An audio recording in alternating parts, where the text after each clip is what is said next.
Hey flutes, welcome back. Today we're going to start looking at the flute exercises number 1. And before we begin this, I want to point out a couple of the instructions on this page. This video is only going to cover line number 1 and then look for other videos for the other lines. But first of all, let's check this out over here. We're going to do this one first. So P means you're going to put the pinky down. So we're talking about your right pinky. NP means no pinky. And we're going to use the double thumb for this entire exercise.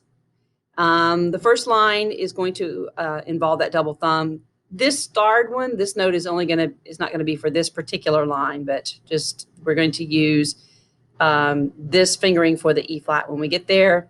And we are going to use the B flat in the second video in this series, but not in the line that we're going to do today. So keep these instructions in mind and also the ones over here. Notice we're going to keep our fingers hovering close to the keys for all of these exercises as I am helping you with this. So I'm going to lift my fingers nice and high so that you can see what I'm doing, because what we're going to work on today is kind of a problem with flutes. So we really need to be very proficient at doing this lesson.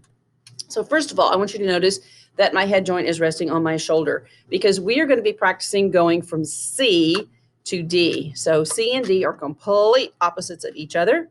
So we're just alternating between C, D, and then we're going to just do that a little bit faster, and then D, C, D here at the end. So let's just finger. So C, I have one pinky. Then when I go to the D, very slowly, I want everything that is up to come down, and everything that is down at the same time is going to come up. So I end up with the D. I call this hook 'em horns because they look like little cow horns. Remember to keep your fingers close to the keys though. And so practice going from C to D, and then to go backwards, you're going to push down one pinky and everything else is going to come back up.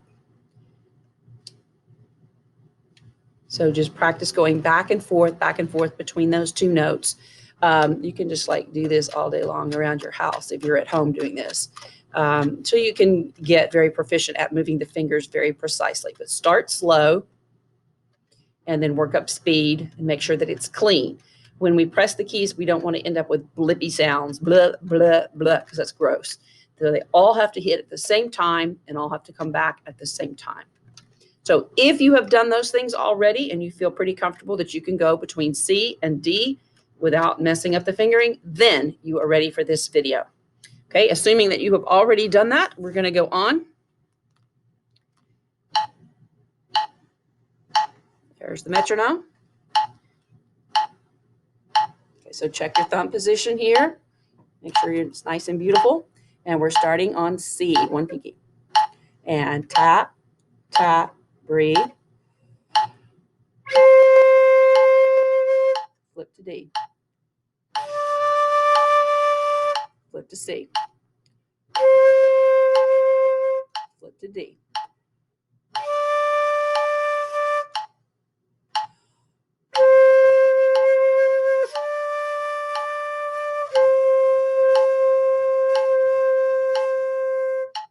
Start in the D position. Breathe.